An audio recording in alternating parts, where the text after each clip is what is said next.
పరమశివుణ్ణి పూజించి తీరాలి. ఏమంటే ఏం శ్రీ మహావిష్ణువుని పూజించకూడదా?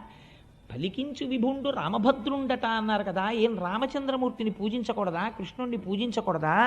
శివుణ్ణి పూజించమని పోతన గారు ఎందుకు చెప్పారు అంటే, పరమశివుణ్ణి మనం లింగ రూపంలో ఆరాధన చేస్తాం. లింగ రూపానికి కాళ్ళు చేతులు ఉన్నాయా? మీరు ఒకసారి ఆలోచన చేయండి. కాళ్ళు చేతులు ఉన్నటువంటి ఒక గొప్ప మూర్తి ముందు మీరు కూర్చుంటే మీ మనస్సు తెలిసో తెలియకో దాని యందు మగ్నమవుతుంది. భయ ఎంత బాగున్నాడో, స్వామి ఎంత బాగున్నాడో అని మీ మనస్సు అక్కడ నిలబడుతుంది. కాళ్ళు చేతులు లేవు, అలాగని రూపం లేకుండా లేదు. రూపము ఉంది, రూపము లేదు. లింగానికి కాళ్ళు చేతులు ఎక్కడున్నాయి? కాళ్ళు చేతులు లేవు. పోనీ అసలు రూపం లేదంటావా? ఏదో ఒక రూపం ఉంది శివలింగానికి. కాబట్టి ఇప్పుడు ఏమైంది? రూపము లేదు, రూపం ఉన్నది. అరూపరూపి. అరూపరూపి అయినటువంటి లింగమును ఆరాధన చెయ్యాలంటే మీరు సాధన యందు ఒక మెట్టు పైకెక్కిన వారై ఉండి